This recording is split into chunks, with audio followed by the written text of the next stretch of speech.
تعالوا النهارده نعمل وصفه جلاش. يعني عايزه اقول لك انسي اي وصفه جلاش جربتيها قبل كده وجربي الوصفه بتاعت النهارده، جميله جدا مغذيه جدا، حاجه جديده وحصريا على قناتي. فاتمنى بجد تجربوا وصفه النهارده.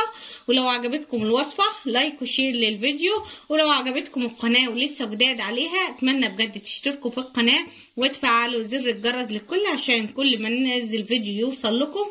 تعالوا نسمي بسم الله ونصلي على رسول الله ونبدأ في الوصفة بتاعتنا. فعلشان نعمل الوصفة بتاعتنا عندي نص كيلو من الجلاش السايب، عندي صينية وعندي نص كوباية سمنة على ربع كوباية من الزيت.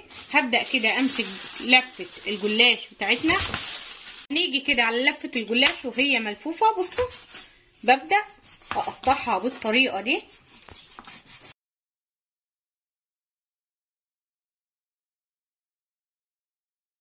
بعد ما قطعناها بالطريقه دي هبدا اركنها على جنب، واجي هنا في الطاجن او في الصينيه اللي انت هتشتغلي فيها ابدا انزل بمعلقتين كبار. بصوا ننزل بحبه حلوين تحت من السمنه والزيت، ندهن الارضيه كويس قوي.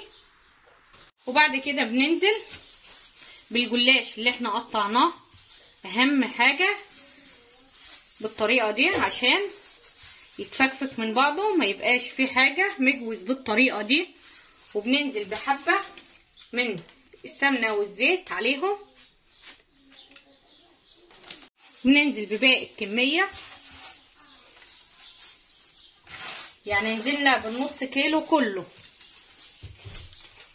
نبدا ننزل بحبه كمان من الزيت والسمنه، وبايديكي تبداي تقلبيهم كده عشان كله يتشرب.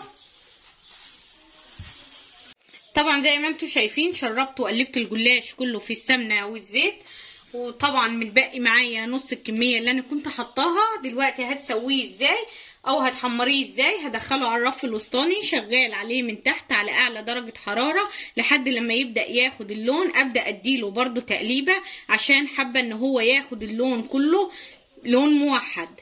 زي ما انتم شايفين خد اللون من تحت. دلوقتي لازم اديلها تقليبه باي شوكه.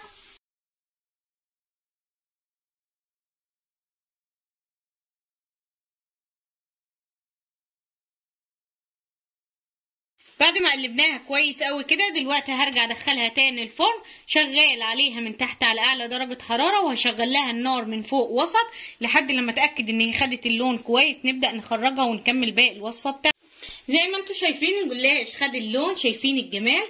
دلوقتي عندي هنا كوبايتين كبار من اللبن، هنزل عليهم ب5 معالق كبار من السكر وابدا ادوبهم كويس قوي. طبعا اللبن ده مغلي، مش بارد ولا ساقع، لا مغلي. يعني انا غليته على البوتاجاز وخدت منه كوبايتين زي ما انتم شايفين، نزلت عليهم ال5 معالق سكر. دلوقتي بنيجي على اللبن ونبدا وهو سخن كده نبدا نشربه، واللبن عندي سخن برضو.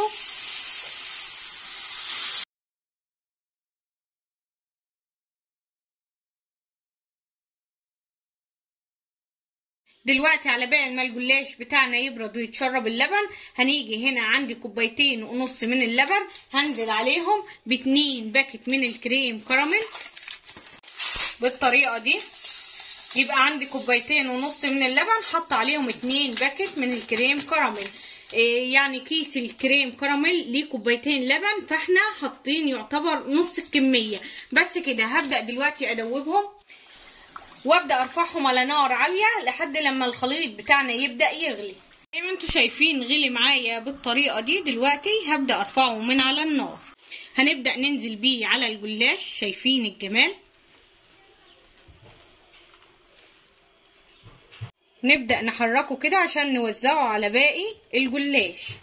بعد ما نزلناه عليه عندي معلقتين كبار من السوداني المجروش وعندي معلقتين كبار من جوز الهند. هبدأ اقلبهم كده وابدأ انزل على وش الجلاش والكريم كراميل. ودلوقتي لازم ادخلها بعد ما تبرد ادخلها التلاجة تبدأ تتماسك، وبعد كده نبدأ نقدمها معاكم. كده الوصفة بتاعتنا خلاص اتمسكت. لو حابين تنزلوا عليها صوص الكراميل اللي بيبقى جاي بالطريقة دي، حاجة خفيفة جدا. دلوقتي هنبدأ نقطعها عشان نطلع منها حتة. ودلوقتي هنسمي بسم الله. نبدأ نطلع منها حتة. تعالوا بقى شوفوا الجمال، طعمها جميل جدا بجد، دي اجمل وصفة جلاش ممكن تجربيها. تعالوا شوفوا الجمال، شوفوا الحلاوة جميلة جدا، مستوية حلوة قوي من تحت، شايفين اللون، شاربة اللبن. بصوا بقى الجمال، بصوا الحلاوة، بصوا بتقطم معايا ازاي، حاجة تشهي النفس على الاكل. شايفين الجمال والحلاوة، شايفين الوصفة بتاعتنا عاملة ازاي.